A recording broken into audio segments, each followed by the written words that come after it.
Peking a Washington si môžu slobodne vybrať svojich priateľov a partnerov, povedal čínsky prezident Xi Jinping na stretnutí s americkým ministrom zahraničných vecí Antonym Blinkenom na návšteve.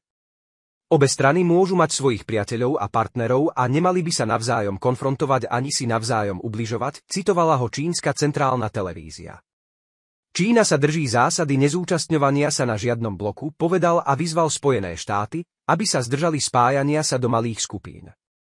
Čína je rada, že vidí sebavedomé a otvorené Spojené štáty a dúfa, že pozitívne zhodnotí aj rozvoj Číny, zdôraznil.